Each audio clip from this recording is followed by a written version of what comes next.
says take back the industry. But the thing is, like as she even said herself, the majority of companies in the adult industry right now are owned and operated by women. So a lot of women are putting their own sexuality into the films, what they feel the public might want to see, what they feel themselves. So when you see this take back, just an example, ABN did an article on the women who are becoming millionaires who own and run their own companies. Plus, keep in mind now the internet, which has done a lot to hurt the adult industry, it's helped a lot of the women. Because now there is no director, producer, distributor, exhibitor. You have a girl with a website, she hires a webmaster, and that's it. Her money comes right from the public. Nobody in between. This whole thing about profit and these big men making all this money on these women, that's about 30 years old. I mean, there are girls now who they hire their webmaster, and they hire their staff, and they're actually totally in control. So just as take back, I mean, just an example, ABN did an article on the women who are now earning $1 million. So Sarah Patrick, here she is again, she owns her own company. Jenna Jameson made $14 million on a sale of her company. Now I'm not saying it's the greatest occupation in the world, I don't necessarily endorse it, but some girls have done very well with it. She made $14 million when she sold her company to Playboy, Club Jenna. Here we have Belladonna, Francesca Lake, Candida Royale has her own company, Marlon Willoughby, Taylor Wayne. Savannah Sampson owns her own winery. She now produces her own wine. She invested her money that she made from adult movies, and she's now a big wine queen. She's gotten great write-ups in the New York Times, doing very tasty wine in upstate New York.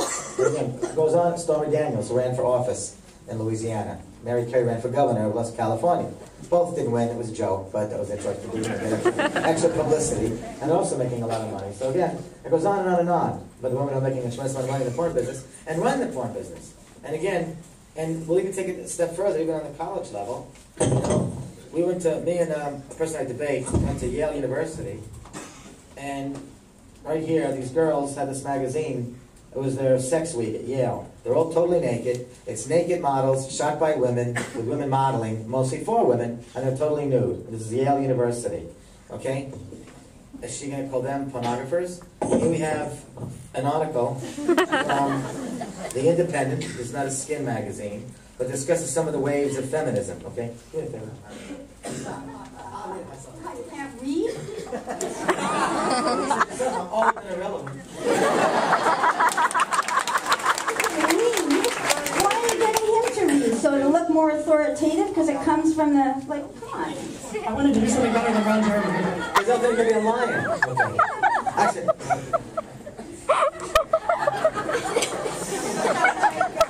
And give it some feeling. That's what I now I can say I can do something better than Ron Jeremy.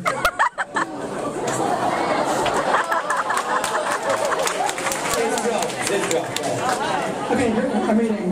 There are at least 4 different feminist positions on erotic labor, which includes things like pornography and prostitution.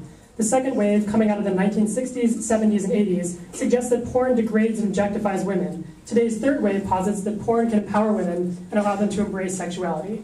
Those schools of thought have clashed conspicuously on some campuses where young women have begun producing their own sex magazines. Harvard University, for example, has one called H-Bomb, and Boston University has Boink. There's very decent schools to be in. Have their own, girl-on-girl pornography, I guess you want to call it. Yeah. Who said it was girl on girl? Well, most of that is. That's what I'm saying. Anyway, so guy-girl. Okay, a lot of therapists, again, have said that, when a couple want to, have a monogamous relationship, a lot of therapists have given, sex therapists have often given advice. Sometimes the sex goes into more of a, it gets less electric. It gets, couples complain that as the years go by in a monogamous relationship, sometimes it's difficult to keep it spirited and exciting, and it goes into autopilot sometimes. So often their therapists have said, you can go to exotic locations, wardrobe changes, costumes, role-playing, toys, dildos, beads, porn films, abstention. And so they've often included porn as a thing that couples can do together. Just to show Susan a very important point, that you can watch porn recreationally. A lot of young couples do watch it together. It's not some taboo thing, or, be honest, with a show of hands. Who's ever seen porn with a significant other? Be a girl, guy, girl, okay? And so there you go. And you're all excellent college students, getting very high grades. So that proves a very important point. So you can watch porn recreationally.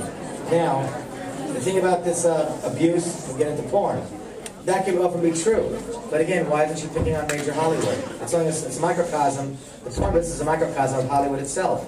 How many celebrities have we seen having drug problems, been in expensive rehabs? How many women have complained that they were abused as children and chose an acting career? Terry Hatcher, Oprah Winfrey, Roseanne Barr, LaToya Jackson, Robin Quivers. I can go on and on and on. Women have said they came from abused homes. So to blame it on, to say that porn just gets this crowd is not being totally fair, because that's a Hollywood thing. People often go into entertainment when they come from these backgrounds. And as far as her saying about abuse to women, and and this, there are more abusive scenes against women in R-rated films than there are in porn films, by a long shot. I saw that Ike and Tina Turner movie, where you see them smacking her around. It was extraordinarily violent against women, and I don't see any feminists going up against that film, In porn films, we put disclaimers inside of every one of our videos, and porn creates fantasies, whatever your fantasy may be. You want to see strong scenes? Fine. You want to see more light scenes like Vivid, Wicked, Metro, films that shoot more pretty boy-girl type scenes, you can look at those films too. If you want to see films that have more stronger scenes, with Rocco, let's say, a little more choking or more nastier, stronger scenes. It's not rape, but there are stronger scenes. Some people like to watch that. It's part of your own fantasy what you like to watch.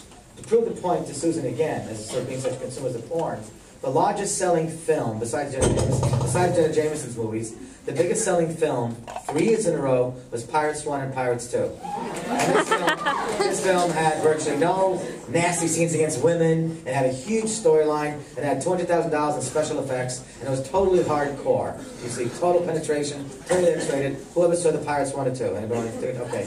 Now, if I ask you guys who showed hands, who saw some rape scene with some girl that... I've been in the business for 30-some-odd years. I've been part of scenes that are the way she's described. 8 guys gang raping a girl in the field.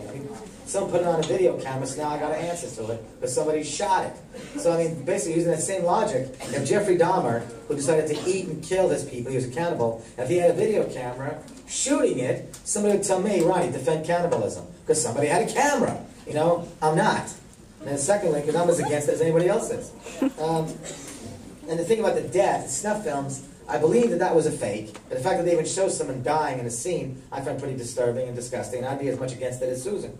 And the ones where that has appeared wasn't porn. It was a film called Faces of Death and Death Scenes. Anybody ever heard of those movies? They were banned in most cities. Nothing to do with my industry, but yet they'll start saying snuff, porn. It has nothing to do with porn, okay?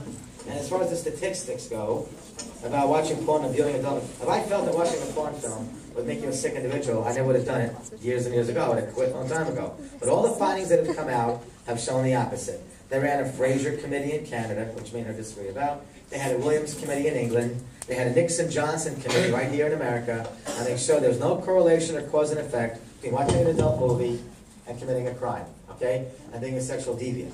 What she's talking about is that it didn't the impact to seeing abusive things happen. She's saying it could. Maybe it's possible. Just like they say playing violent video games can make a kid who, a minor, punch his friends in the face to solve a dispute rather than solve it peacefully. But when you're playing a violent video game all day long, it could happen. So, or they say watching a lot of violence on TV. For example, they had a survey that watching assassinations on TV might make you more accustomed to it and accepting of it when you shouldn't be, because it deadens the impact. So if Susan Cole is saying that does happen viewing porn, maybe it's possible. But as far as watching porn and becoming a criminal, it's not the case. And again, here's 2 more findings I'll try to read myself with his help. It's one is KLA King News, CBS 13. This came out March 7th of 07, news headlines. And the second one was from Washington Post and Newsweek, 2007. 2 little statements. Let me research we did. Just a paragraph. We talked to some local psychological experts who counsel people who exhibit sexually violent behavior. And they say that there's nothing proven at this time that says one causes the other. But they say porn could be used as an outlet for sexually violent individuals.